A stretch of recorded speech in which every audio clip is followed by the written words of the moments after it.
So that was a false start, and this is the real start. Thank you very much for joining us this morning on Breakfast Central. We hope you've had a very good weekend and that you're set for the week, and that the only blues that you're having this week, or the only Monday blues you're having, are the blues of my dress.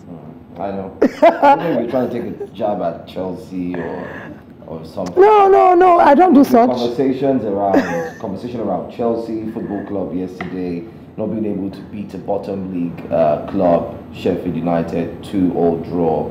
I'm a Chelsea fan, by the way. I know, I'm so sorry. I'm hoping that the only... We're not expecting anything this season. So I know.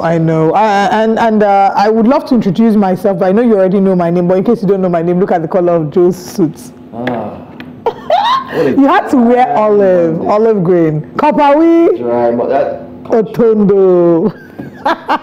Oh, welcome. It was a fantastic weekend, by the way, and the Nigerians are actually agitated on social media, particularly on X, formerly known as Twitter, that a minister would fix the holidays for tomorrow and Wednesday. Well, as regards Wednesday and Thursday, and I do understand the agitations, because if the holidays fell on Wednesday and Thursday, it means Friday is just a normal. It's a half day. Work, and then you head back to the weekend. So it was like a few days. It was like it's going to be like a weekend treat from Wednesday all the way. Well, I'm hoping that our correct bosses in Nigeria can ensure that it help us, even as we're doing the holidays on Wednesdays and or Tuesday and Wednesday. They can understand that the week is fast coming to an end, and by Thursday reduce the workload so we can ease in seamlessly into the weekend. Well, let's ease you into the seamless flow of the show this morning by sharing with you what our top stories are this morning. This morning on Breakfast Central, Abia government to probe abusive use of sirens. Nigerians react to increase in electricity tariff, and we'll be looking at the details of that one. NNPP holds convention, says party is best for citizens. A very interesting update there. Lagos demolish landmark properties, gives ultimatum. That's not looking good for them. Lagos to London, heroic welcome for Pelumi Nubi and her beautiful motor, Lumi. These are the stories this morning on Breakfast Central.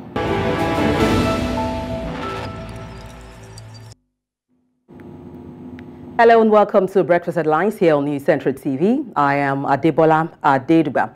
The news begins in West Africa, Nigeria, where President Bola Tinubu on Sunday arrived in Lagos State ahead of Eid al-Fitr, which marks the end of Ramadan. His special assistant on social media, Dada Olusegun, revealed this in videos shared on his X handle on Sunday. Olusegun stated that the president was received by the Lagos State Governor, Babajide Sanwo-Olu. The federal government has declared Tuesday and Wednesday, which is April 9th and 10th, 2024, as public holidays to mark the Eid al-Fitr celebration.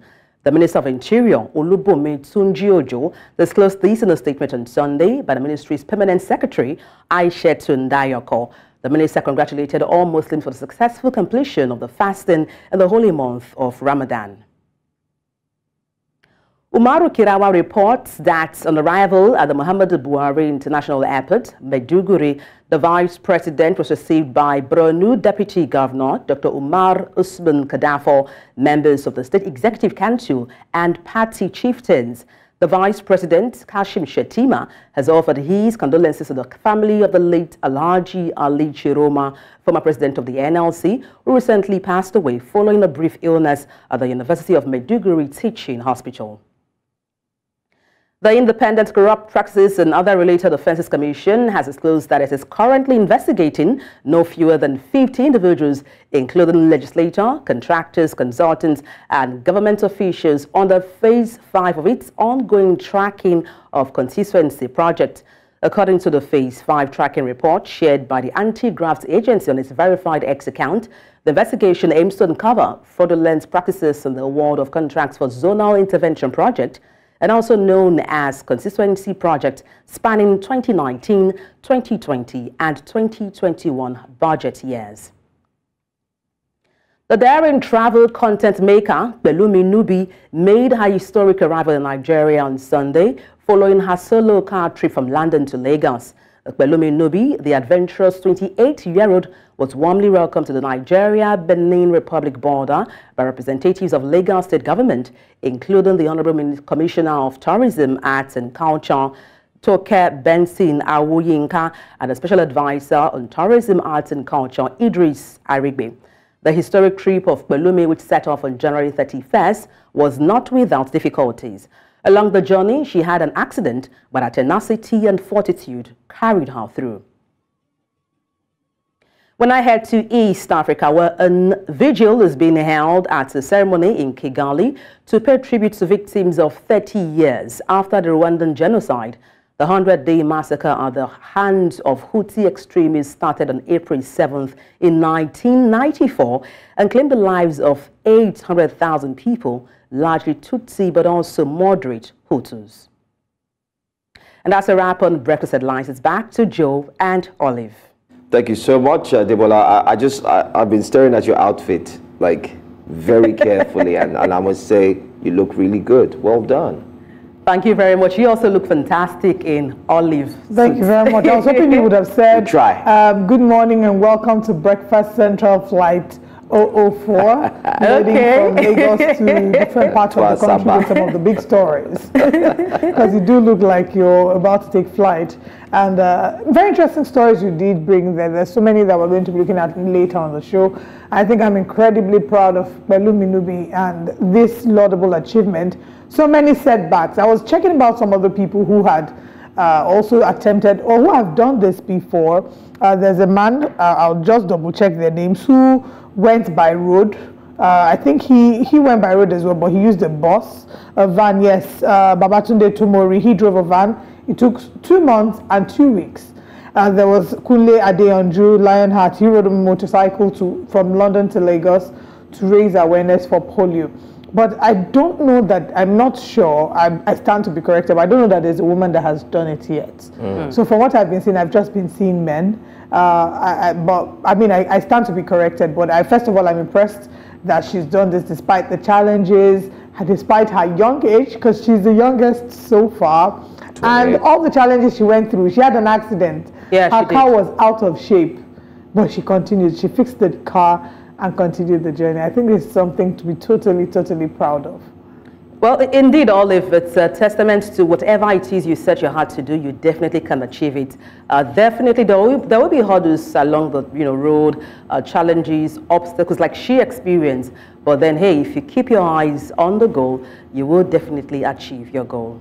I agree. It's much more like a motivational Monday for all of us as we go into the new working week. Regardless of the fact that there's a holiday tomorrow, Wednesday. But then again, Pelumi Nubi's experience and life achievement should actually inspire every single person who's watching the show this morning. That if you put your heart and mind into it, then you definitely can achieve, and I think it's a good one. It's a stopgap. Absolutely. Yeah. If I may just quickly touch on the anniversary, 30th anniversary celebrated in Rwanda regarding their genocide, which happened in 1994. I mean, lots of international leaders graced the occasion, and one of the things the president talked about, as Paul Kagame, was that they were neglected by the international community while the genocide was going on, which saw about 800,000 people killed.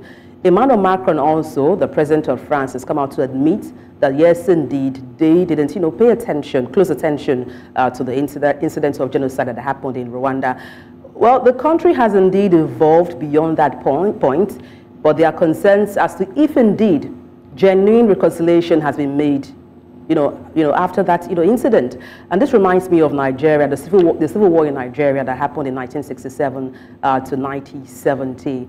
And it's a call for, questioning as to if indeed we as a nation, looking at our own, circumstances, have evolved, beyond that point. Do we still have hatred amongst ourselves? Do we still have, tribalism? How indeed do we stand as a nation when it comes to unity and progress? Very true. And they've been asking, like you mentioned, is there truly reconciliation in Rwanda? But one thing that we can guarantee is the fact that there are attempts. I'm so proud of Rwanda for not throwing away their history and their tradition. When you think of visiting Rwanda, one of the things that you think of is the fact that you will go to the Rwanda Genocide Memorial Center. It's it's a part of their history, it's a part of their tradition. Absolutely, and yes, the best way to ensure that history does not repeat itself is to learn from history. So you go there, you cannot miss their history. But I doubt that we do that here. In fact, in a number of schools, they don't teach them history anymore. A number of people who were not here when the Civil War, I mean, I wasn't here when the Civil War happened, but there are a number of people in this generation and the ones to come who will not understand the impacts that war had on our parents and their parents. And it's why they will be able to do certain things and think they can get away with it. So there are different pockets of the country. If you go to Asaba, they will tell you about what they call the Asaba massacre in the I think it's Ogbeke Square, I'm not quite sure. But one of the squares there are statues that have been mounted with the names of people who unfortunately were killed during this war. So if you do not remember the challenges that you've been through as a nation, it's always very easy to repeat it. So yes, kudos to Rwanda, and I'm hoping that we can have something like that, a memorial center, something that reminds us of what we've come through as a people, so we can ensure that it never happens again. And like the Igbos say, Ozuemena meaning that another one shouldn't happen. Indeed, Olive. All right. Thank you very much for joining us this morning. We'll see you again at 9 a.m. after Breakfast Central. You're welcome. All right. It's time for us to get into our top stories today. Remember that you can engage with us at News Central TV. Do well to subscribe to our YouTube platform and follow us on all social media platforms. And much later, when we open the phone lines, we want to hear you talk. But for now, we'll go on the break, and when we come back, our top stories.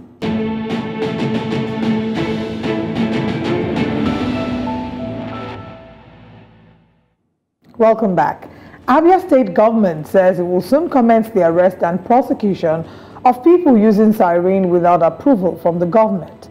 The general manager of the Abia State Road Traffic and Safety Management Agency, Ezichi Kalu, told News Central's Chinwe Ugele in Umuahia that government is now all out to enforce laws guiding its agencies. We have more in this report by Chinwe Ugele.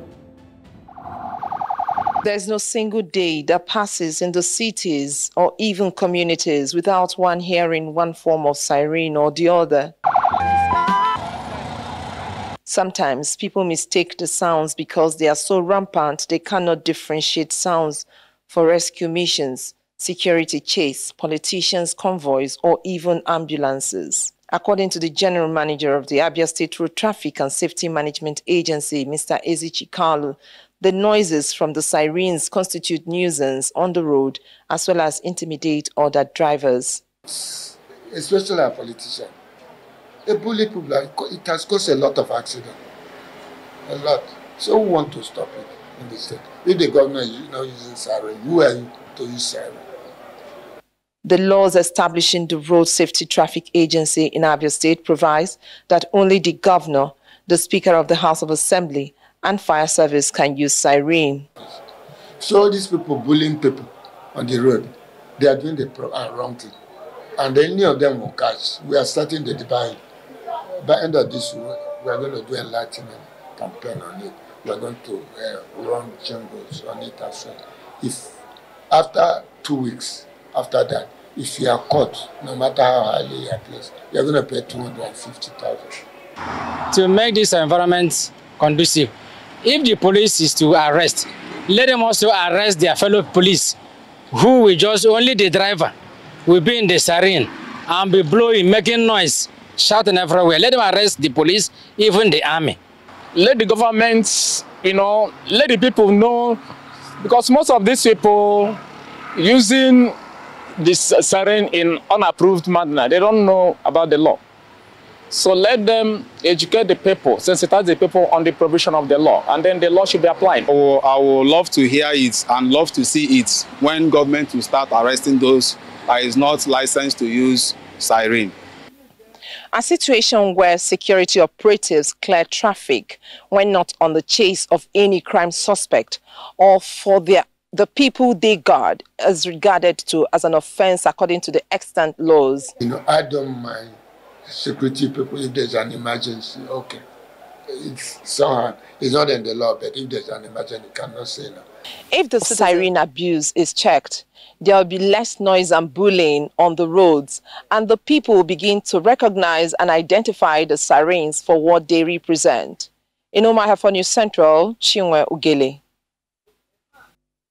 you very much, Chinwe Ugele, but I wonder how exactly this will be implemented. This is not the first time that we're having this conversation. Sometime in 2017, the Commissioner of Police there had also said he had talked about the saying that they will start to clamp down on those who are using sirens in an unauthorized manner. We hear this in different forms around the country. We hear it, and not just in Abia State, we hear them say that you're not allowed to use sirens, you're not allowed to, because what a number of these VIPs do is they have police orderlies attached to their cars. So once there's traffic, they use the siren to blast their way through the traffic. And the most annoying part in all of this is how the people, the convoy that drives with them, they are low-key, they are mini terrorists because the way they drive like in such a rather radical manner. They're having koboko, as if you are flogging criminals. It's almost like, hey, don't get in our front. So everybody says, once you see these people with their sirens and their entourage, just make way for them, for your own peace of mind. And I hate it. Or rather, I dislike it. It feels intimidating. It feels like bullying of the highest order. Every time there's a new IGP, we hear an order by them saying that they're retracting all the police officers that have been attached to VIPs. All of that is story. They just talk about it for a while and everything just is swept under the carpet. It's what we have to face. It's what we have to go through. Recall in 2014, it was said that Lagos State was going to ban the use of sirens by unauthorized persons. Also in 2020, the same was said. And not forgetting to, we also had a similar situation in 2013 as well. So you do have these information circulate, warnings being given, but yet again, what do you have? It continues, so nothing really happens. But then again, we'd like to see what the Abia State governor will be doing concerning that. Away from that story now, Nigerians are starting to express concerns about the impact of the federal government's threefold increase in the electricity tariff, which went from 68 naira per kilowatt hour to 225 naira. The cost of energy is still a major burden on the delivery of essential public services. The Nigerian Electricity Regulatory Commission, NERC, raised Band A customers' electricity rates last week by more than 300%. From about 66 naira per kilowatt hour to 225 naira per kilowatt hour. Well, according to the Commission, only about 17% of the nation's electricity users who receive up to 20 hours of electricity each day will be impacted by the increase. Businesses may face more difficulties as a result of the increase in tariffs, as well as other economic obstacles like the removal of fuel subsidies and the unification of foreign exchange rates. Nigerians are imploring the appropriate authorities to reevaluate this choice and investigate substitutes that give entrepreneurs requirements first priority and facilitate ease of doing business. This morning, we're joined by a lawyer and executive coordinator for NEPA Wahala NG.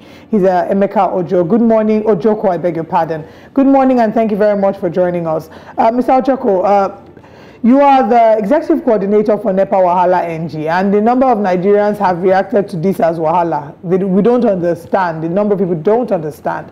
Even though if we look at some of the data, the World Bank long ago had asked that the government cuts down the subsidy on electricity, as that would be one of the best ways to go. So first, is this a right direction? And is this a right time?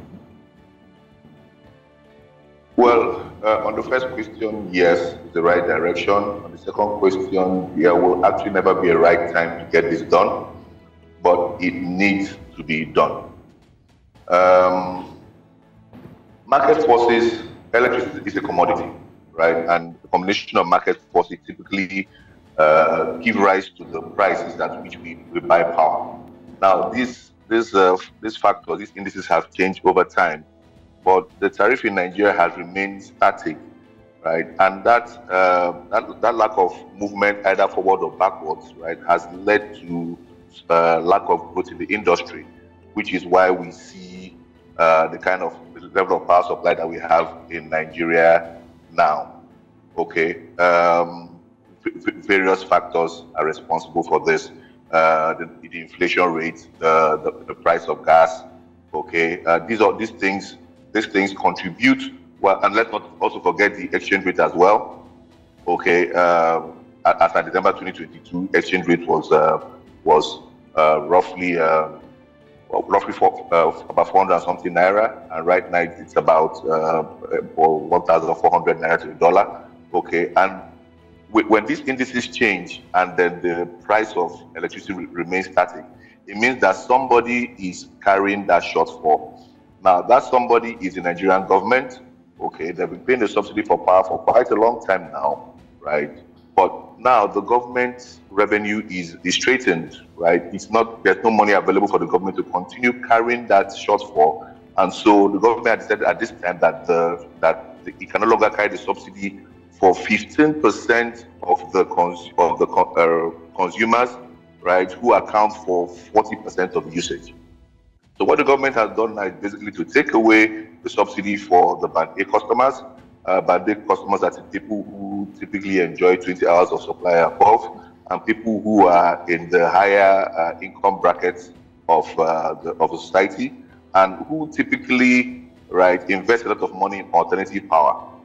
Now, if this 15%, okay, start paying a more realistic price for power, then the thinking is that there will be more revenue available to the distribution segment of the industry to engage in metering and other infrastructure investments that can boost power supply across the value chain, so that eventually those on Band B, C, D, and E can eventually get up to Band A supply. Okay, so that's the thinking behind it. Now, my challenge with this is implementation, right? We've seen it happening with some discos who more or less put a lot of people on Band A who are not enjoying Band A supply.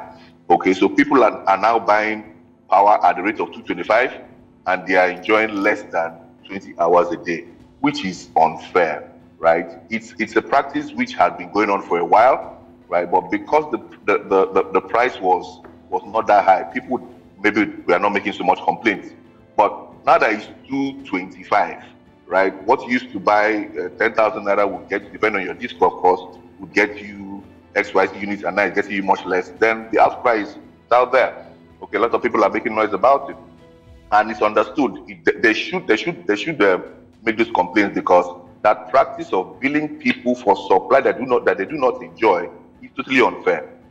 Now, NEC has not been very proactive about curtailing the disco's excesses in this area, because they typically rely on what the discos tell them, right, in categorizing customers according to bands.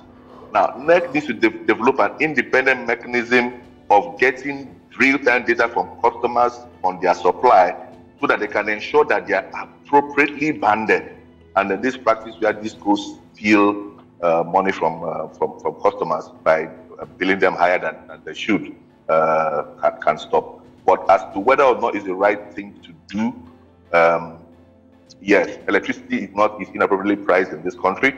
A friend was telling me the other day, he lives in Benin Republic and Ibadan, and he was telling me that, look, that they pay about 350 a kilowatt hour, 350 naira a kilowatt hour in Benin Republic. All right. And we are the ones who supply them power. And then we pay for IBDC, we pay maybe 60 something naira or so. He wonders how the discos make money, you know. So, and if you check the stats around the world, you find that our power supply is actually one of the cheapest in the world as at then. But now it's more appropriately priced, and I trust that if the resources from the increase is properly applied, that at the end of the day, consumers will be the happier, because they have done improvement in power supply across the board. All right, Mr. Joko, I mean, you've said a lot, you've broken some of these points down, explaining why this needs to be done. There's no better time for it to have been done. But a lot of persons have said that it's like putting the cart before the horse, that shouldn't NEC or the power generating companies focus on ensuring that they can increase power in terms of what is being given to Nigerians before they go ahead to increase the tariffs? Don't you think that should have been done first, ensure that the power generation has increased away from 4,000 megawatts to possibly aiming at 10,000 before you now start going into putting persons or houses or Nigerians into bands? Your thought? Okay, currently we have roughly 13,000 megawatts of installed capacity. So it's not really a question of generation, it's more a question of transmission and distribution. Okay, so our transmission and distribution infrastructure cannot carry, right, that amount of capacity if it is wheeled out on a daily basis.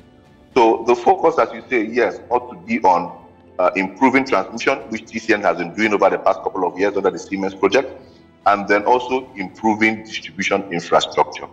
Now, part of the challenge here is this, that because of the metering gap, right, and the cost of metering, right, the discos really cannot afford the resources, right, to meter all customers. They cannot.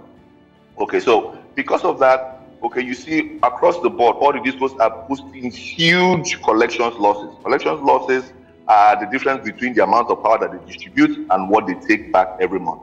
Port Harcourt disco posts losses as high as 60%. That means they will have 100% and they'll get back at 40%. Now this is affecting the entire value chain. It's affecting the generation, the gencos. You notice that around January, there was this sharp drop in power supply across the nation. Now, this was not grid collapse, which we have seen about 2-3 of this year, but this was the fact that the gencos were short in supply. Okay, because of unpaid invoices, they stopped supplying, the gas company stopped supplying the gencos because sufficient revenue was not coming up the value chain to sort out their invoices. The government had to get involved to pay part of those bills, but there's still a huge amount of money outstanding, right? And this gas, right, they can actually get the market outside the country, but they're trying to supply to the Nigerian industry, and they're not getting sufficient revenue from the industry. So it's kind of a chicken and egg situation. Which comes first?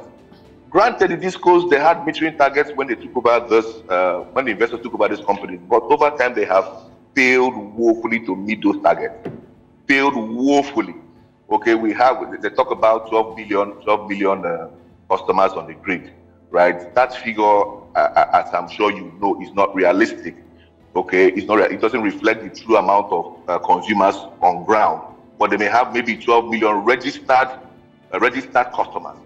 But the figures are much larger than that. Now, how many people are out there, right, who are taking part from the grid and who are not registered on the grid as paying customers?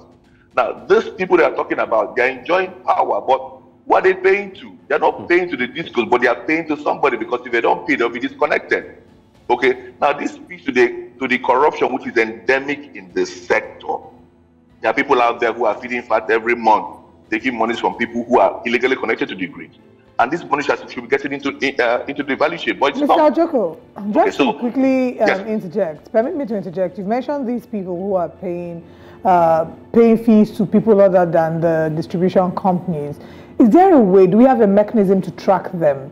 Because we hear stories of people going into a new apartment and then you're being told that there's a backlog of electricity bill to pay, maybe ranging in the thousands or in the millions. So is there a way to track them? And if yes, what moves are being made, if any, to be able to recover these outstanding debts? One of the things that the discos or the NEC do, maybe to engage independent consultants to assist them with this, because the people responsible for this aspect of tracking people illegally connected are typically disco staff, right? They're the ones who benefit from this very huge pool of consumers who are illegally connected and who pay them off every month so that they can remain illegally connected. Okay, now if you check across all the discos, they have huge debt on their books, huge, humongous, and the largest pool of debtors again is the government. We saw the case of UCH that was disconnected over debt as it going. We saw the case of Asorok that was disconnected. This cuts across the board. The military formations are among the highest debtors. But which disco staff is going to walk into the embarrassment now? Who say they want to go and do a disconnection, right? So these are the challenges that are in the sector. There is a huge liquidity crisis, which, if not dipped in the board, right, will lead to the sector eventually becoming totally comatose, and we are the ones who will suffer. Okay, we are the ones who will suffer. The cost of alternative power supply now is prohibitive. Very, very few people can afford to go green, to go to alternative energy supply. So at the end of the day, we all have to fall back to the grid. But if the discos are not making profit, right, if the industry is not sustainable, then we cannot attract the needed investment to boost infrastructure. You see the footage now that's going out there of these lines that crisscross the cities. Ideally, this line should be underground. There should be modern distribution facilities running across the country. But the resources are not there. The banks will not advance further funds to the discos. In fact, most of the discos have been taken over by the lenders, right? Because they couldn't meet up with the obligations. Okay, so there is a huge liquidity crisis, a part of which has been caused by the tariffs that have historically been lower than what the cost price of electricity is, right? But now the government is finally trying to correct it, and we are hoping that they will stay the course. But at the same time, we're also hoping that our leaders can be a bit more empathetic, right? People are going to suffer during this period, right? People are going to suffer. People are suffering, and they are going to suffer a little bit more. Our leaders should be a bit more empathetic, right? The optics that we see coming out from Abuja and other places where people who are supposed to be showing us an example, people who are supposed to be making laws, right, to make our lives better, are living fat, and then the rest of us having to grapple with these things, right? It doesn't look nice. It leaves a sour taste in the mouth, and these are the reasons why the majority of Nigerians have lost trust and faith, right, in the ability of this government to do the right thing, even though this is actually the right thing for the government to do now. Okay. Right. Eventually, if Nigeria gets back on the prosperity trajectory, some of these subsidies can come back. All over the world, power is subsidized. But in those countries, in those economies, the economies are typically doing better than Nigeria. So we really cannot afford the subsidy now. But our leaders should also cut their costs, as they're expecting us to also cut our cloth according to our side. All right. I mean, Mr. Joko, like I said, you've taken time to break these things down. But then again, many are also asking, now that you have the tariff, you do have Nigerians who are wondering how they're going to survive. What's your take on how this could affect the informal sector, especially now that the economy is dwindling? Okay, one of the quick effects that we're going to see is this, that I expect that a lot of people have said that the prices of goods and services will increase, but that may not actually be the fact, right? Because most of the industries, most of the manufacturers are on band A supply, right? But they don't get, well, they are categorized as band A customers, but they don't get band A supply. Now, NEC has put in place orders and regulations to ensure that they get appropriate supply. So if the manufacturers now are getting 20 plus hours a day, it means that they can now get off alternative supply. The cost of diesel generation far outstrips the cost of public utility supply. So if they can downplay diesel, it means that there can be a cost reduction, right, in the production of goods and services. So I expect that in the short to medium term, this will actually bring down the cost of goods and services. If companies can wean themselves off their diesel generation, right? So if that happens, right, we see things becoming cheaper in the market, and then, right, we see companies being able to scale up, we see an increase in employment. Believe me, if I'm a manufacturer and I'm able to, I'll use myself as a typical example. If I have 20 hours of supply in my law firm, the amount that I spend on generation every day will come drastically down. I can employ more people to work for me because my operating costs are lower. So I expect to see that in the short to medium term across in the manufacturing sector. Now, if our manufacturers are doing better, they can produce more, right? It means more income, more taxes to the government. So rather than, contrary to what people are thinking, that this will make goods and services to go higher, it will actually lead to a decrease in the price of goods and services if the discos can actually guarantee 20 hours of supply a day to the Band A customers. And that's the big if. That's the big if. I'm a Band A myself, but I can't say that I'm seeing that kind of supply where I live. Well, we hope. We join you in hoping with the word if, the condition, if they can provide the Band A, if.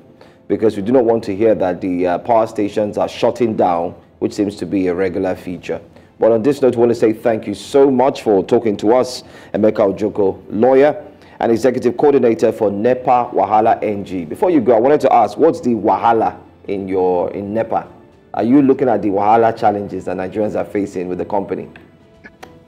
My brother, the Wahala is everywhere. I've been battling these discourse since 2018 on issues like this, right? I got into this because I discovered that, man, they are cheating people. They are cheating people on a regular basis, banking on people's ignorance. So I decided to just devote my time to just educating people about their rights in the electricity sector, and then actively helping them to defend those rights, right? So that's why I'm here today. I'd like to assure consumers out there that the few changes that have been made in recent by this administration seem to be on the right track, right? Electricity has been decentralized. It's no longer a federal government affair. So different states can get into the act of generating, transmitting and distributing within their sector. The state government should get their act together, okay? Because it's only competition that can solve the problems in the sector, right? And the right move has been made by this government to decentralize the power sector. All right. Thank you so much. Thank you very much. Now moving away from conversations about electricity, let's talk about something adventurous and very, very worthy of celebration. A young travel content creator, Pelumi Nubi, has finished her solo journey from Lagos, Nigeria, or rather from London to Lagos. Her visit was announced on Sunday via Boyega Kosile's X account, the governor of Lagos State Special Advisor on Media and Publicity. He stated that Nubi, a British Nigerian citizen, was welcomed by the Lagos State government when he made the loan drive at the Nigeria-Benin Republic border.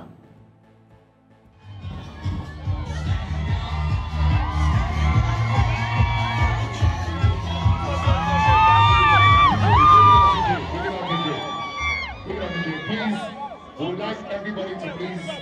Sorry, please. Hello, please let's move back. Please let's move back. Hello. Hello. Hello. Oh my God. Please, can you please give them space, please?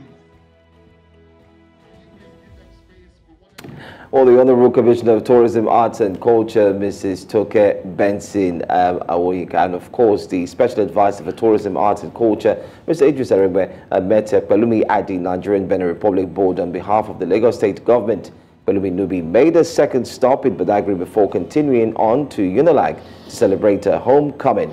Well, correspondent Showa Olusoga was also there, and she indeed brought a lot of content concerning this. And unfortunately, due to her very busy schedule, we were looking forward to have Pelumi join us this morning. But you can tell that after a long time partying from yesterday, as you can see there on the screen, it would only be natural and normal that she could be falling asleep up until now. Take a look.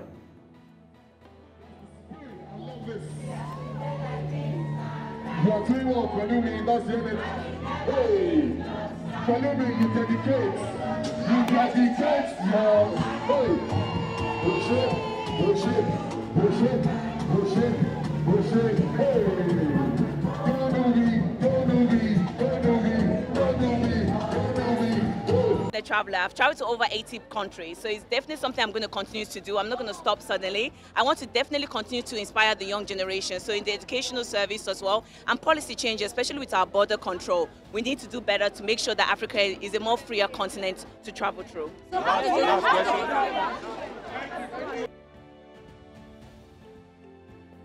Well, we could say celebration mode, no doubt. Everyone is indeed excited. Olive, great feat by Pelumi there. Absolutely. And there are many layers to why this is such an exceptional feat. First of all, it's a show of endurance. It's a show of resilience, being able to say that she will do something and sticking with it regardless of the challenges that would come her way. There's another angle, the angle of the fact that Pelumi is a young woman. She's a black woman. She's a female. It can be quite daunting to be a female traveler. Yes, and I'm being serious, and I know some people will be like, oh, Joe, why are you giving me that feeling? No, go on. No, it's true. There are many challenges I'm just wondering why I'm bringing it up. You will not understand because why the gender came into because there's a difference when a man travels and when a woman travels.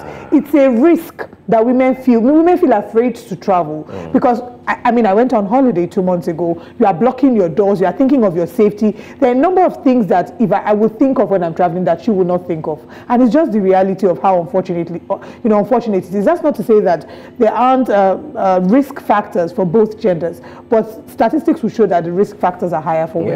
So for her to be able to brace all of that, go through, go on land. I don't know that I can't do what she has done. So I think that she's very, very worthy of celebration. She's worthy of all the commendation she's getting. And I'm hoping that she travels to more countries around the world. And encourage... She's been to 18. Yeah, so 80. 80, right? Yeah. Oh, okay. And I'm still counting, eh? Yes, of course. She's still counting. All right. Anyway, she's not the only one. While she was at Unilag yesterday celebrating, by the way, Unilag stands for the University of Lagos, for those who are joining us from outside Nigeria. There was also a very respected traveler who had done it 4 times, not once. He traveled from London to Lagos, not once, not twice. There he is. That's Mr. Newton. Let's listen to him as he speaks. From London to Nigeria. Like was mentioned, I did it 56 years ago, alone. And I have done it 4 times after. And I was hoping to do it again, but my age will not allow me. So today, I'm handing over the torch to Pelumi. Because there is so much to gain from exploration. If we don't explore, we will remain dumb, especially for you. That Mr. Newton Jibona, one who's done it 4 times, leaving from London to Lagos and so on. Well, for those who decided, by the way, there's also another. Yes, there's Babatunde Tomori. Yes, Babatunde Tomori drove a van from London to Lagos. He took 2 months and 2 weeks. Talked about at some point how his van got bad. I think his engine or something got bad, and he met a French guy who helped them fix it. So it took 2 months for them to fix it. He stayed a week extra because he had become friends with the man. They did a send-forth party and he left. And after that, there was also Kunle Adeyanju, who's the Lionheart, who did this journey in 41 days. But the reason he did it, he did his own with a motorcycle, and I'm sure that there's a certain colleague of ours who might be looking to break that record. He did it with a motorcycle for 41 days. All the best. Yeah, but for those 41 days, he only traveled for 13 days. The remaining of the 41 days were creating awareness, because he did it because he wanted to create awareness for polio, to talk about the vaccine, encourage people to come out en masse to get the shots and just basically fight against polio. So yes, there are lots of people breaking this record, but I don't think that I've heard of a woman who has broken it yet. All the names I've heard so far have been men. But like I said, I start to be corrected. But yes, this is exciting. It's a daunting task. I can't imagine. Someone said her parents are strong. Joe, if you are traveling from here to another country in Nigeria, your parents, even though you are a father, your parents will be calling you, how far? Where are you? Have you arrived? They will call you how many times? So imagine how many, how much stress, mental stress, this must have been, not just for her parents. There are clips of her breaking down in tears, the times when she will cry, when she had the accident. It's just the emotional turmoil of sleeping in her car. Which, by the way, we're hoping that the car brand that Pelumi Nubi drove from London to Lagos will reach out to her, because this is a fantastic opportunity. I think she's going to get more endorsements if the PR is right and everything works very fine. But aside that, while Pelumi was breaking this record yesterday, a certain Ross Cook, his handle is at Hard Est Giza, became the first person to ever run the entire length of Africa. He completed the mission yesterday. With his legs? So concurrently, yes, he ran the entire length of Africa. Okay, you could find it. Sadly, we'll try as much as possible to get you the images and pictures. He ran across the entire length of Africa with both legs. So while Pelumi was celebrating at the University of Lagos, is it the one that goes hiking in some cliffs? Yeah, absolutely. So he completed that mission, and he was equally he was celebrated yesterday. Congratulations to him. That's amazing. He has made a mockery of Terry G. You know that Terry G song? You can only run. Let's move on to the next story now at Lagos. Well, the owner of the $200 million landmark beach resort, a popular tourist destination, has received a demolition warning from the Lagos State government because the property blocks the proposed path of a 700-kilometer coastal road that would connect the state with Calabar. In late March, Paul Onwunaimbe, the groundbreaking group CEO, said that he got a demolition notice telling him to leave his multi-million-dollar beach resort within 7 days or it would be razed. As you can see there on the screen, that's a letter he did. He did get a letter from Lagos State, and that letter actually made mention that he needs to vacate, or he needs to actually ensure that he does what he needs to do, clear the entire place before Lagos State comes in and demolishes the entire structure. In that letter, some of the most expensive recreation centers were mentioned, the kiddies area. You also had the golf course, the mini golf course that was indeed built and set up by him. We're talking about members area as well. Yeah. Yes. So the beach resorts, the Kids and Bay Area. In fact, it's just a law that has been mentioned. Mr. Awanibe was informed by the state government in a letter dated 19th March 2024 and signed by the Deputy Director Development Matters Department TPL Shomolu O on behalf of the Permanent Secretary of the Ministry of Physical Planning and Urban Development about plans to demolish his property to make way for the Federal Ministry of Works and Lagos State government's joint construction of a 103-kilometer stretch of the 700-kilometer Lagos-Calabar coastal highway. Well, the beach resorts, Kids and Bay Arena, like we mentioned earlier, members area as well. Lagos Beach Club are the portions of the property that are scheduled for demolition. According to the state government, these areas are 50 meters inside the planned road project's right-of-way. Now, Wanibe, however, applauded the proposed coastline project for linking important parts of the nation, but expressed concern that it would be costly for Lagos tourism and may jeopardize foreign direct investment if Landmark Beach was finally demolished. That's a letter that came from Lagos State dated 18th of March 2024. Removal notice of physical development within the right-of-way, ROW, and the proposed Lagos-Calabar Coastal Highway project in Lagos State. So you do have some of the areas mentioned. So 50 meters was actually, I saw it in an explainer video where you find the beach resorts, the kiddies area, the mini golf course, and so on. And what Lagos State is asking is that they have to take that all out. If you take that all out, it's estimated that you have about a lot of persons will lose their jobs. Investment will actually go down the drain. But we saw in his response to Lagos State, while he's applauding that move, he's equally saying, listen, let's have a tete-a-tete. Let's sit down. Let's see the possibilities of ensuring that if there's another way around it. I'm thinking there should be another way around it. But absolutely. I have a big question, Olive. Yes. Before the construction took place, wasn't there an approval? So yes, that's what he says. He says that he already got his approval in 2007. You know, he had gotten approval to do business there in 2007 before the Lagos State came up with this plan. So the question would be, is this in the interest of fairness?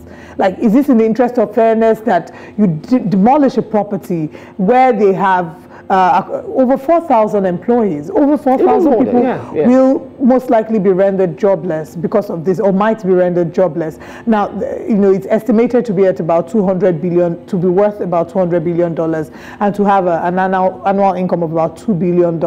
So it's just a lot of money, a lot of investment that has been put in.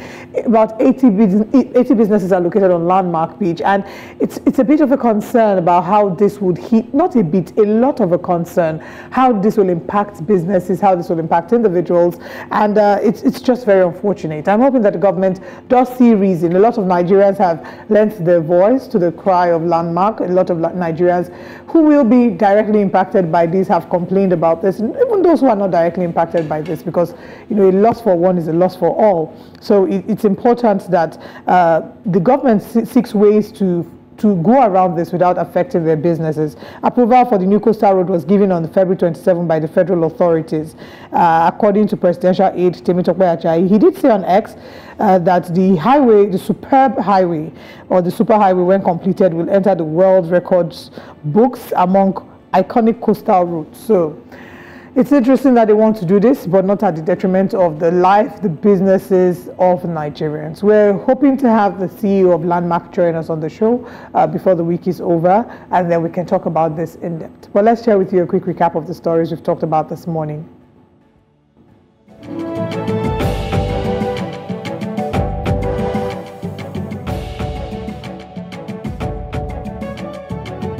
Brought to you the story, mixed reactions trail new electricity tariff hike. Our guests did indeed break it down for us. Emeka Ojoko. An heroic welcome for Lagos-London solo driver. Celebration still in the air. We'll talk about that much later on. But let's tell you what's coming up next here on Breakfast Central. NMPP holds convention, says party better than others put together. We also have the newspaper front pages to look at. Make sure you can join us as well, and then programs to watch later on News Central.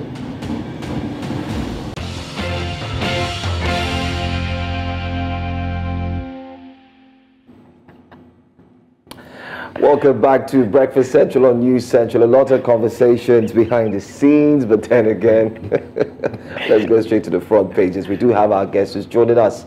We have with us here Public Affairs Analyst D.M. Isaka. Thank you so much for being here this morning. It's nice to be here. Did you come all the way from Sakatinumbu in Vienna? No. Okay, no. I just wanted my ancestors. Just kidding.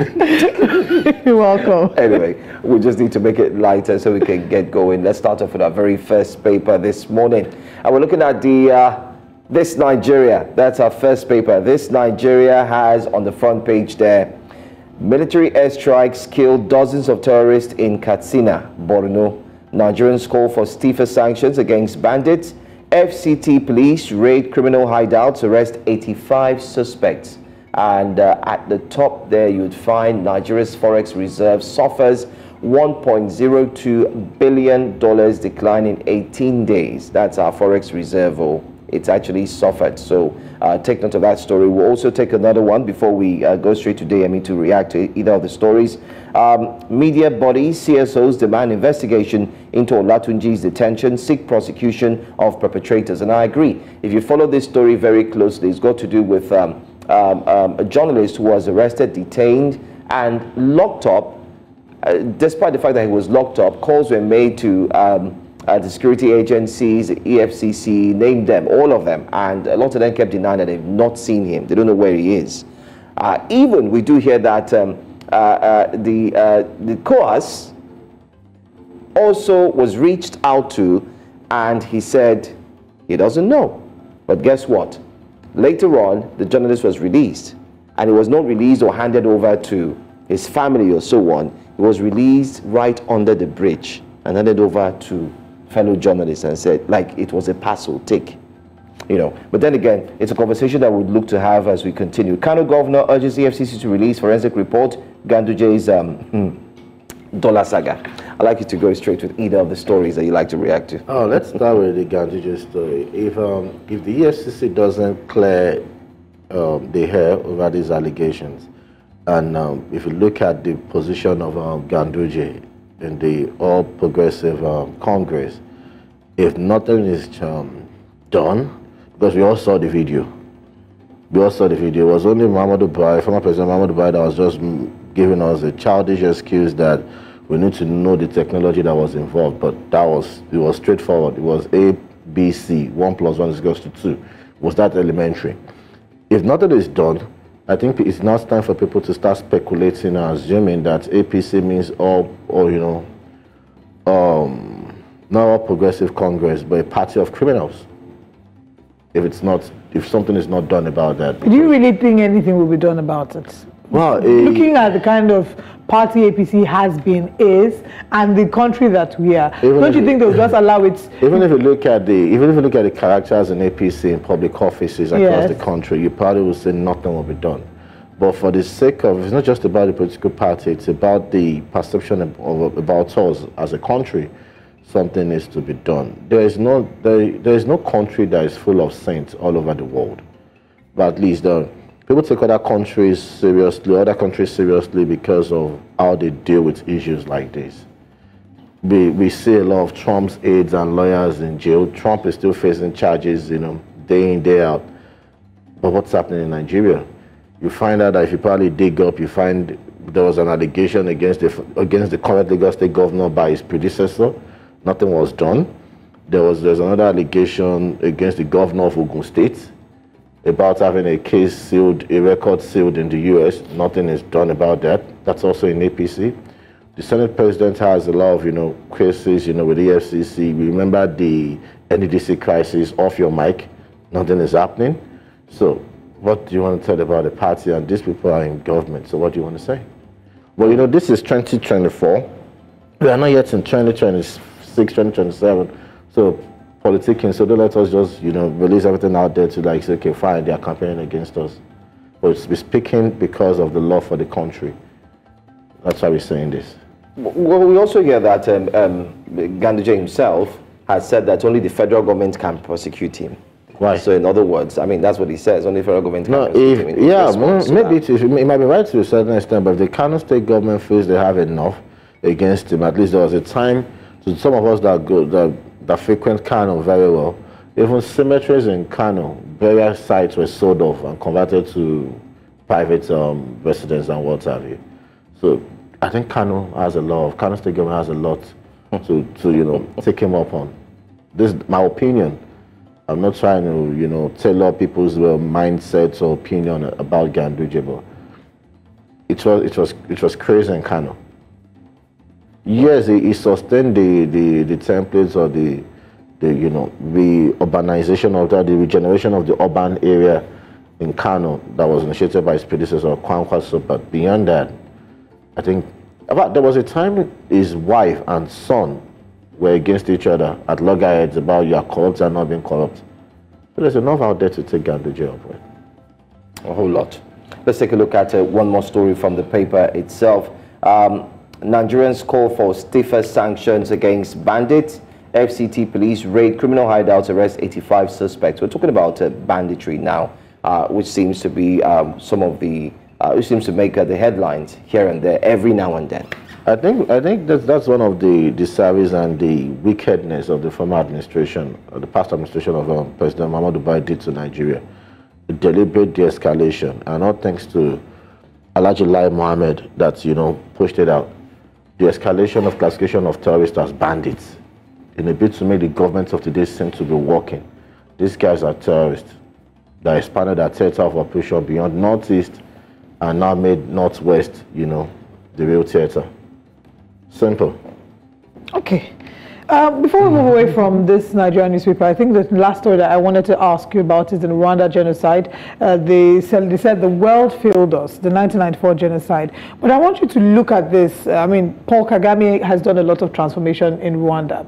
Look at this in relation to Nigeria and what we maybe could have learned. Do you think that we have acted like a country that has learned from our civil war? And in the way that we don't maybe memorialize, we don't have some form of a memorial for our civil war. Is that something that you think we should employ? Yeah, I think to a very large extent you're right, because even the remembrance of civil war is still done along tribal sentiment. There's some that will celebrate certain day that people were killed to sacrifice. This was a genocide in Southeast. You should accept it. That's the Southeastern are pushing it. You see the federal side pushing the day that the ceasefire was, finally agreed as Armed Forces Remembrance Day. So we've not really agreed on the national narrative, a common narrative as a nation to push forward. We've not really pushed that narrative of reconciliation and healing. Everybody is still bitter about you did this to me, I did this to her, you did this to us, I did it to you guys, and it's still ongoing. In fact, it's even evident in our politics and how we do go about our campaign.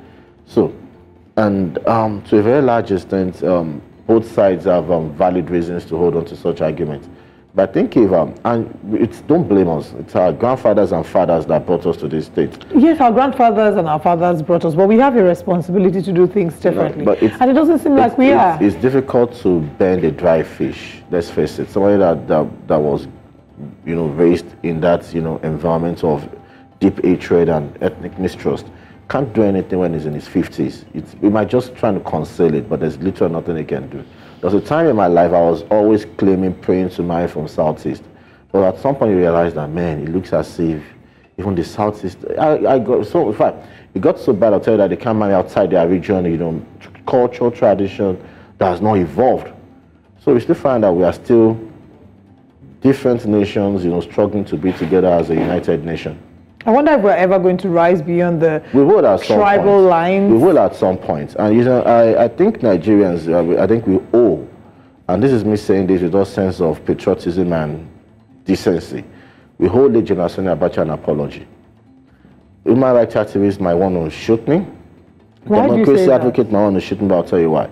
If Nigerians have embraced the 1995, the draft of the 1995 Constitution, that Constitution till tomorrow is still what we ill us as a nation, because that Constitution stipulates rotational presidency. And it mandated that every zone must have a presidency for, I think, 6-7 years. And so if you know this dispensation is this zone that is contested, so all political parties, your candidate must come from that party. And it's a constitutional matter. By the time the presidency has gone around, everybody feels like an equal stakeholder in the entity and the project called Nigeria. And even stipulate that, fine, if a president from a zone die, there's a vice president in that administration that will take over to complete the term. Probably wouldn't have had the crisis of Yar'Adua, Jonathan that time. Well, that's subject to argument. So, because the flip side to it will be that we're still pushing the narrative of tribe. And I know, and there's a final part that if it had gone round, then we cannot have a constitutional convention again to decide if we want to stick with it and not throw it open. Well, so many lines and so many areas to talk about when we look at a tribe and the role that it plays in politics, governance, and our daily interactions. Let's move away from this Nigerian newspaper to Daily Independent. On the front page of the Daily Independent newspaper, experts worried over Naira recovery, says it's artificial, cosmetic. I won't even lie. I thought about this too, and I was a bit concerned about this. But I'm hoping that it's not artificial. Firms still face higher cost of production following dollar shortage. Police warn fending Rivers politicians against violence, inciting comments. Northern youths tackle Tinubu over hike in electricity tariff. Lagos government receives Nigerian woman Nubi on solo road trip from UK as she arrives Nigeria. Article alleges Lagos Calabar Highway project is shrouded in secrecy. Asks Tinubu to reveal cost of project to Nigerians. Media organizations, CSOs issue federal government 14-day ultimatum to prosecute violators of editors' rights. Israel one step away from winning war with Hamas, according to Netanyahu. Kidnap kingpin Wadume gets heroic welcome in Taraba after jail term. Okay, Serap sues Akpabio over failure to refer budget padding allegation to anti-graft agencies. I am not quitting Labour Party. Will ensure peace for party, says Obi. They had asked him if, they had asked him a trick question that he sort of said, it's not about, they asked him if he was going to, about the rumors of having El Rufai as his deputy. And he said, it's about ensuring the progress of the peace of Nigeria. I don't want to quote exactly what he said, but something within those lines. But there's a lot of drama that's been happening in the Labour Party. Do you want to speak on that very quickly? Yeah, sure. I think the Labour Party is just like any other political party in Nigeria that has its own fair share of crisis. I never saw Labour Party as a party of saints. Neither did I see Peter Obi as Angel Michael coming to, come with this blazing sword to deal with Nigerians. I just saw him as an average Nigerian that wanted to take a shot at something, probably would give his best. But we should say this, and this is an advice to Peter Obi. I've seen the way he has gone about his activities, political activities. He cannot divorce himself from Labour Party. That would be very selfish of him.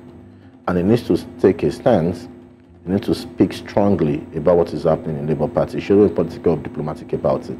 At least he has said here that he's not leaving Labour Party. Yeah, well, it needs to speak to the crisis going on in Labour Party. Peter Obi has been dodging that conversation for a very long time. You can't be the national leader borrowing the word of APC, of Labour Party, and you probably want to stand aloof from what's happening in Labour Party. You should take a side, and you should take a side which your supporters will hail you for, or probably they've known you for. That's just my advice to him. It shouldn't be going about like he's an average selfish politician that's just all about me, don't stay me. You're really in a political party filled with politicians of different characters. It's going to stain you. You should find a way to wash the stain off your wife. That is that. I think another thing I want to jump at is the dollar, the Naira artificial cosmetic recovery. We picked a story from the first newspaper that said the foreign reserve has been depleted by $1.something billion. Yeah. People will tell you that just the template that they are attacking Emefiele for is what they are doing, defending the Naira. For how long? And you can't defend the Naira for as long as productivity is low. And productivity not just only crude oil. What else are you exporting apart from crude oil? What else have we gained from the extractive industry?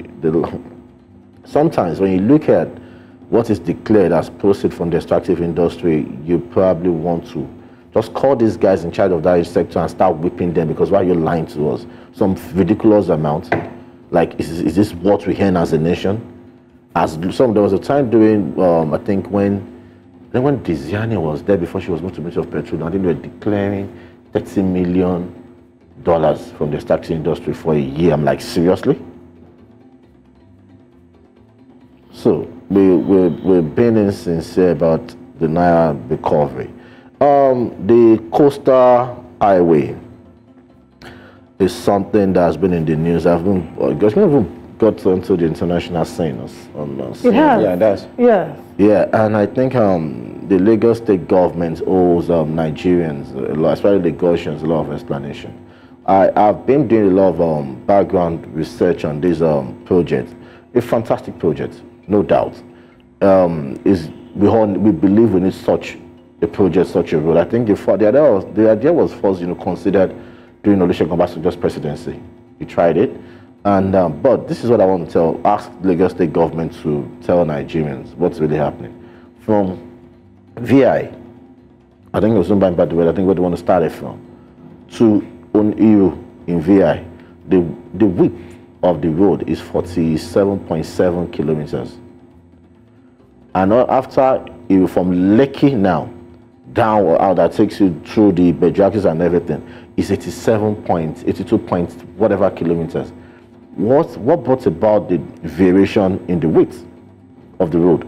So are you trying to tell me that you are probably taking over people's heritage, land and property because they are not in VI? Why? There's a saying in Yoruba that I probably will spare us that.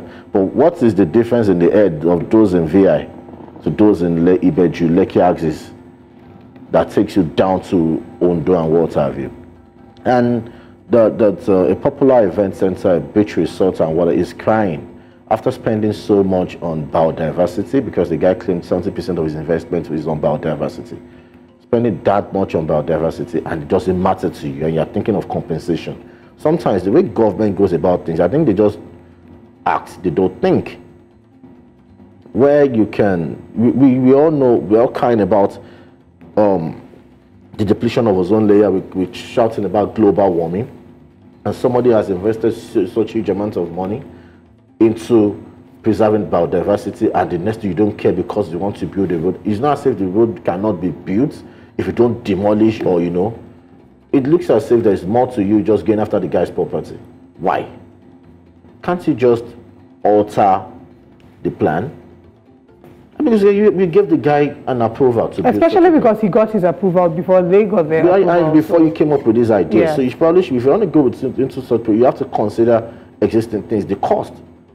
Why do you just want to demolish? And you probably find that by the time the guy's project is destroyed, 4 or 5 years from now, another one will now spring up, duplicating the guy's project. I know what is sad, because even it will in a way impact foreign direct investment. There will be people who are thinking of coming to start businesses in Nigeria that would say, You know what? Don't even bother, because tomorrow they can wake up and decide that they want to build on top of the road, and then they will demolish your business. So you have a valid excuse, and the guys financing did not come from Nigerian banks.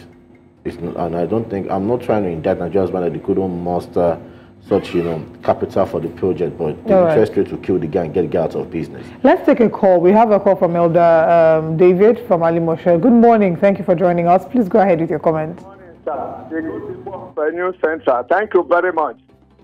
Please, what is Atiku complaining about? If Atiku is complaining about the award of contract, either to Calabar and others, please, you people must remember, the same Atiku and Obasanjo sold 34 parastatals, federal parastatals. People like us talking to you now lost our pension in 2004. Does the opposition actually challenge them? They sold this thing and shared the money among themselves. Atiku are one of the best universities in Nigeria today, which even the poor people cannot go. How does he go there? He retired as Assistant Controller General of Customs. He was in SDP with us. He was there in PDP. He was the one that formed PDM. He was in APC. He migrated from one place to another. When Obasanjo was there, the AG did not criticize them. The ANPP did not criticize them. Why is this anything this government is doing? God have ordained for this country. Why is he criticizing it? Atiku did not respect the tradition of this country. He wanted to be president when he knows that somebody from the north have ruled for almost 8 years, and in the turn of the south, and the same Atiku is talking. Please, anytime you are making reference, if you believe in God and humanity, don't make reference to what of Atiku criticism. Atiku criticism is just to create problem for himself, not Nigerians. May God bless you people there, because your station is very democratic. This is my first time of calling you. I'll be calling all the time. Leave Atiku an issue.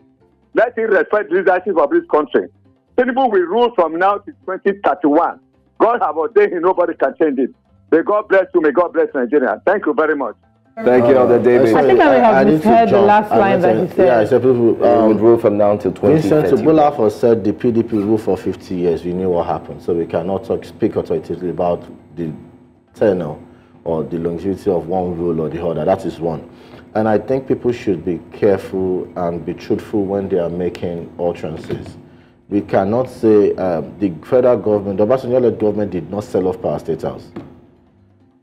What is sold were properties and it was just a privatization agenda organized by the BP. Yes, there might be issues with it, but not to say it was like they just started selling. They didn't sell off the Ministry of Finance. They didn't sell off the Ministry of Industry or whatever. They just sold properties as well.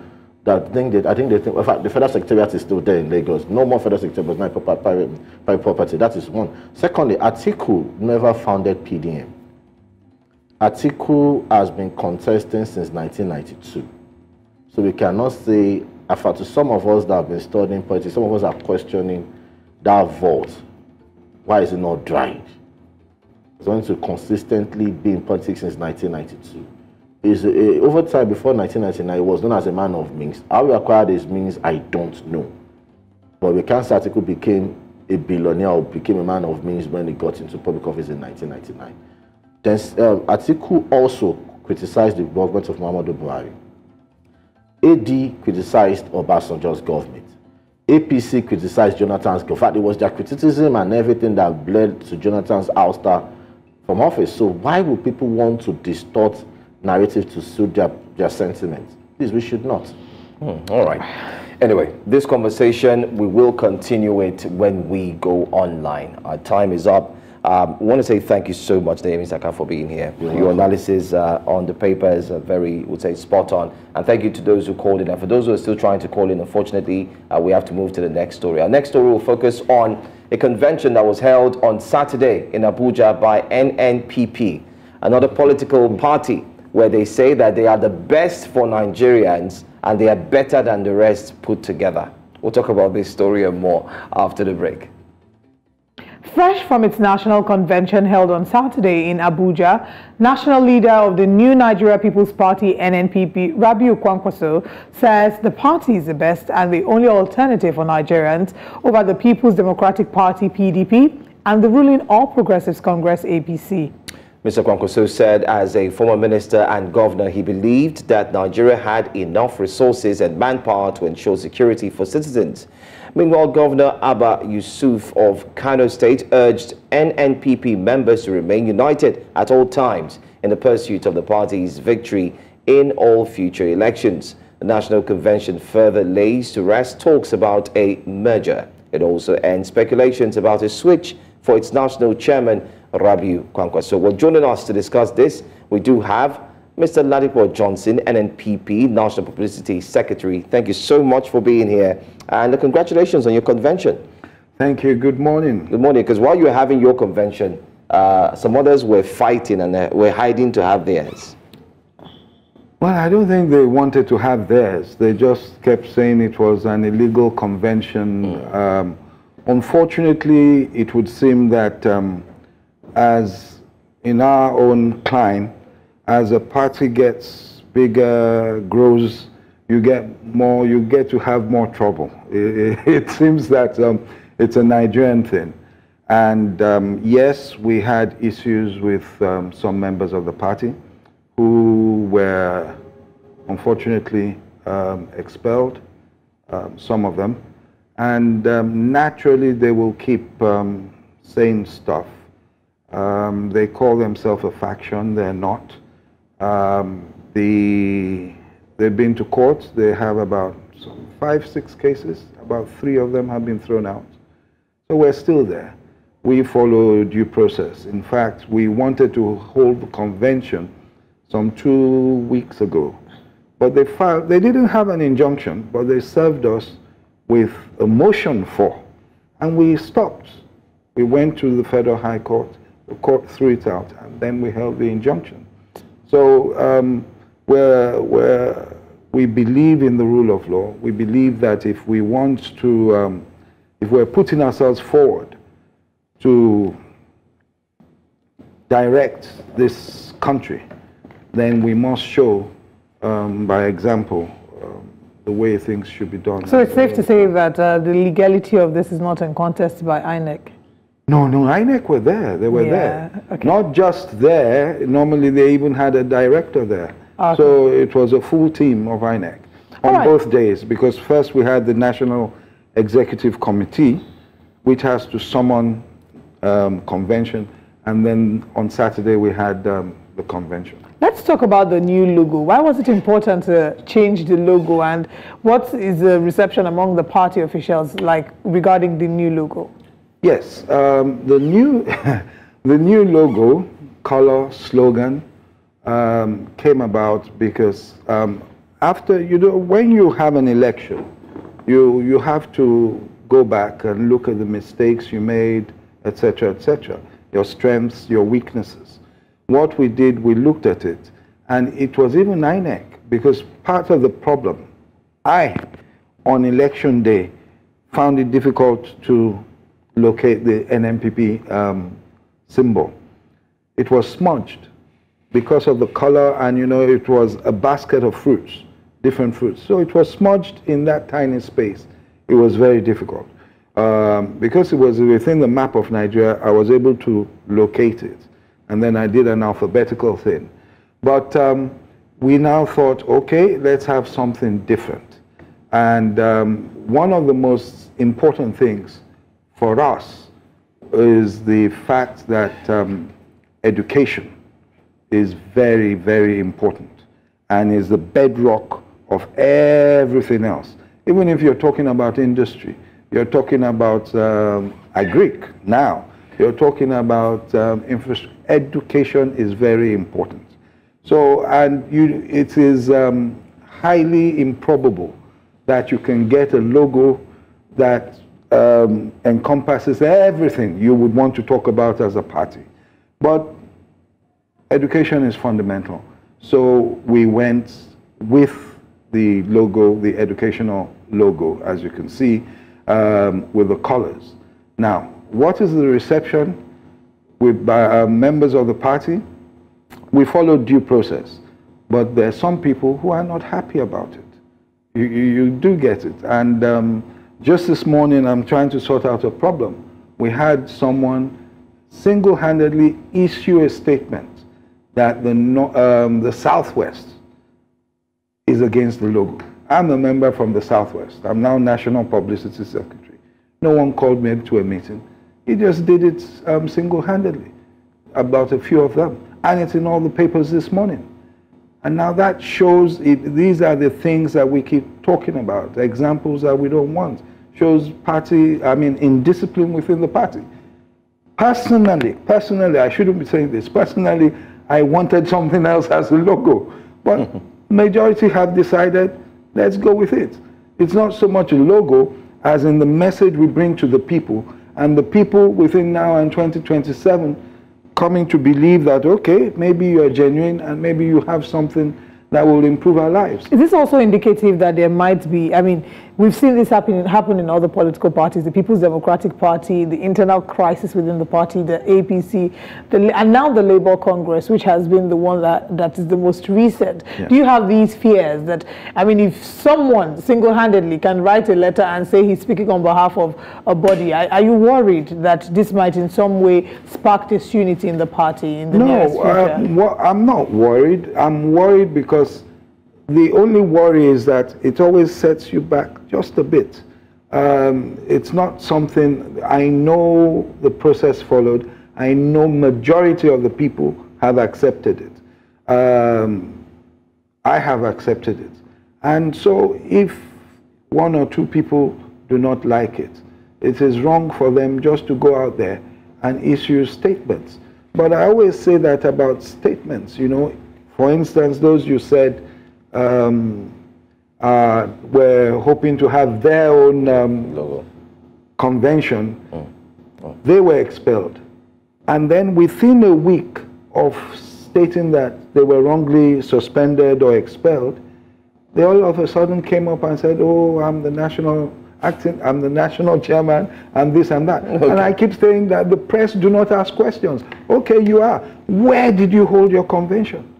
How did you get rid of those that are in 11 Mahatma Gandhi, the headquarters? They don't. They just make statements, and then at times we run with it. And it's easier these days because you have blogs and what have you. It just fills the space. Okay. So I learned not to panic anymore these days. We'll sort it out. All right.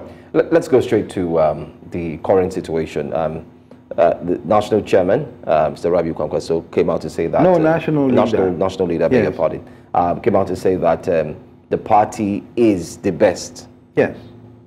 What makes an MPP the best? What makes News Central good? No.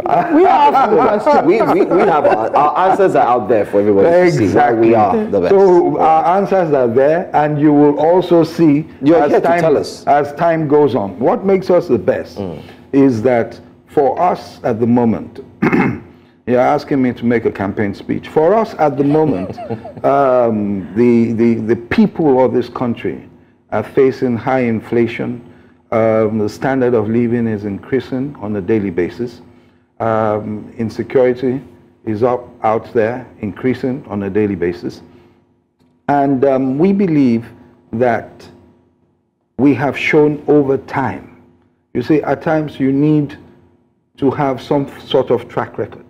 We've shown over time that these people, when we say the people, the masses, these people, albeit in a small catchment area, I'm talking about Kano, for instance, now, we have shown that we have provided governance for them the way it would suit them, you understand? And that is being done even now by the current governor of Kano State. And I said it at the convention. I said, Your Excellency, Governor of Kano, thank you for being a good ambassador.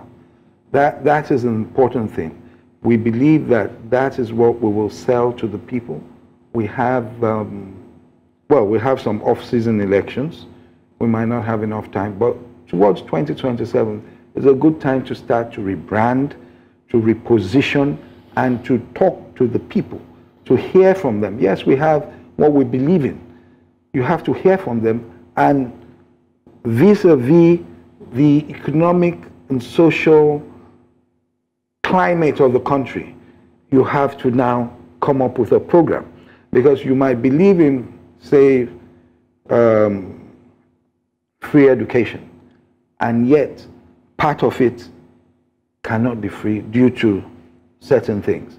So what I'm saying is, yes, you have your manifesto, which is a book of intent, but we will keep looking at the situation in the country and make sure that it's not just an ideological thing that we're taking to the ballot box, but we'll be taking a realistic, pragmatic, solutions-driven agenda to the people. Sorry to butt in. Yes. Before this national convention, can you clarify to us that there was a time where talks were held for a merger?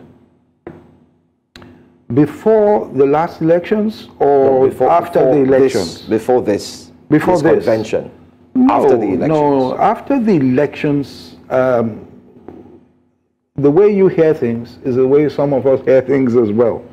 And that is... has there been any consideration at all? No, there has been no consideration, but I must admit, because I was part of it, there was a reaching out, right? After Waziri Adamawa's statement, Atiku Abubakar, there was a reaching out from certain quarters about, look, can we work together and everything? And there's a meeting I attended along with one of the top female members of the party. And there were others there, and we spoke and everything. But you see, getting to a stage whereby you come together is not a short, quick, short thing. Yeah. The first thing is that you have to be on the same platform. We just spoke about a manifesto. You don't go just for the sake of winning. You go out there to win, and then the government is in tatters. You're in bed with odd bedfellows. You understand? So that is it. So there hasn't been a second step. When you say there was a reaching out from some quarters, who did reaching out? From some quarters. I'm not sure they would want to be mentioned, and they were not necessarily from the PDP hierarchy, but I would say the reaching out was from someone or some people who believed that the trio of the Waziri, Kwankwaso, and Peter Obi would bring an interesting mix in 2027. Yes, that is there. I don't know whether... So that's from the Labour Party? No, I'm saying that it was from someone or a group that believed that bringing those three together would be good. Not necessarily from the Labour Party or from the PDP or from the NMP. And were these people, were they speaking on behalf of their party? You know how you're here speaking on behalf of NMP? Excuse me. Well, I think we were all represented, right? None of the national leaders were there. Okay. But we were all represented, and we all spoke, and we had dinner. It was a lovely, lovely day. And I went back to my party and I briefed them. Okay. But as I said, we don't even have a second step or anything. Okay. You understand? I mean, since you've talked about this group of people, you refuse to mention their names or let us inside. But, well, how would you say that the NNPP is different from these earlier political parties? Because Nigerians often see politicians as two sides of the same coin. The APC, yes, the PDP, Labour Party. It's much like those in immigration in the UK see Nigerians as all drug barons or people who are coming to overstay their visas. That is the problem. You see, there are certain things you look at. Of course, I've been a member of the PDP.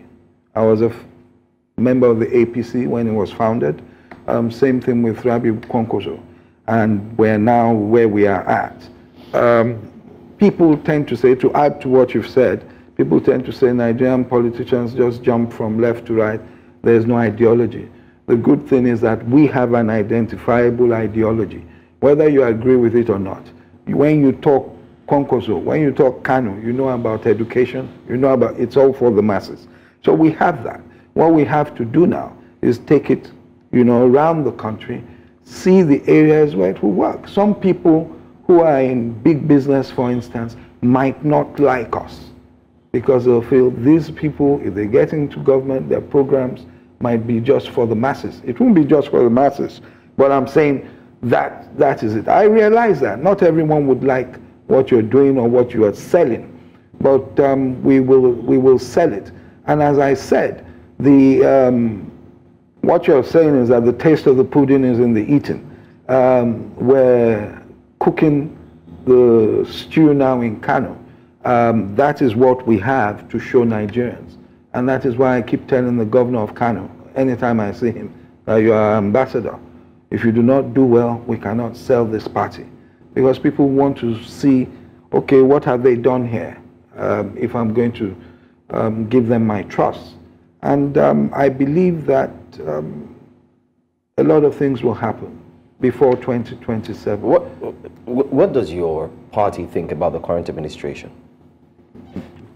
Well, I smiled and laughed because, of course, I have many friends there.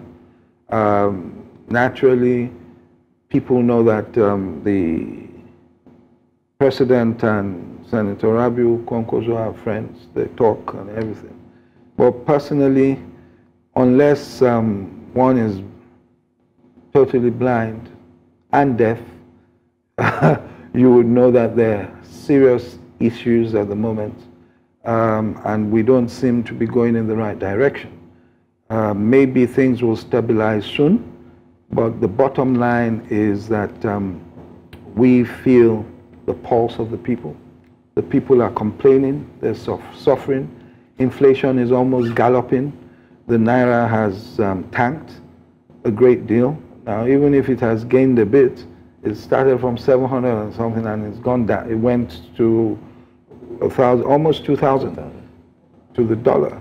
I always say to people that all I need to say is that look at Togo, look at Benin. Their currency is stronger than ours. So it shows you what has happened within, from May 29th to date. It's not even a year yet. So it's a lot of damage. And if this government didn't have so many friends within the media, what we'd be talking of would be different. But the way, people analyze and look at things, if it are you inferring that the media is not reflecting the current position? I'm not saying all the media. I said that they have many, many powerful friends within the media. Oh. And so it will take a while.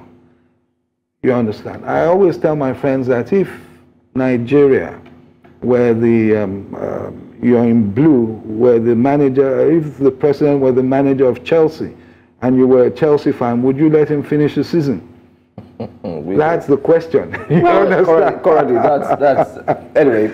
I think you're using Chelsea as. I'm just he's using a Chelsea fan, so he's a Chelsea fan. Very sensitive to conversations about Chelsea. Sorry.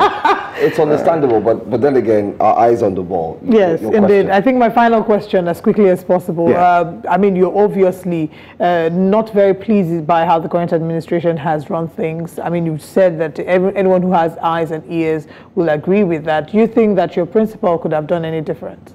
Oh, I think so, definitely. What if not, I wouldn't be sitting here. What would he do? On day one, my principal wouldn't have bungled Niger and ECOWAS by mere statements.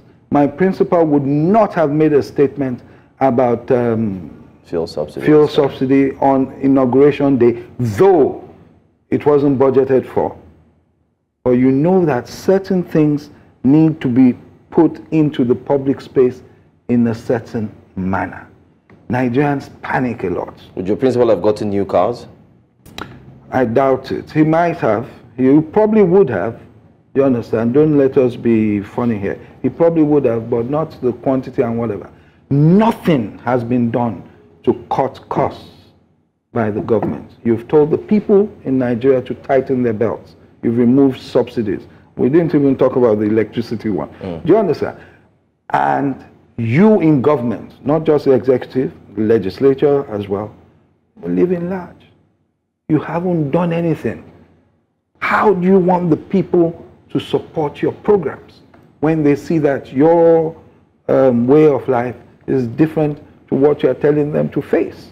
Well, that is a very important point you've highlighted there. But we hear a number of these things before people get into office. The moment they get into the office is a different ball game, and they're expressing or explaining away why they don't need to tighten their belts. You know, these cars, the roads are not good. Well, when we got into Kano, 100 days, first 100 days, we had sent 1,000 students, 1,001 fully paid masters and PhD overseas. We have our eyes on the NNPP, but congratulations on the progress you've made so far. We wish you all the best, and we look forward to having you again. Thank you. All right, as we come to the end of the show today, let's share with you what's happening later today on News Central.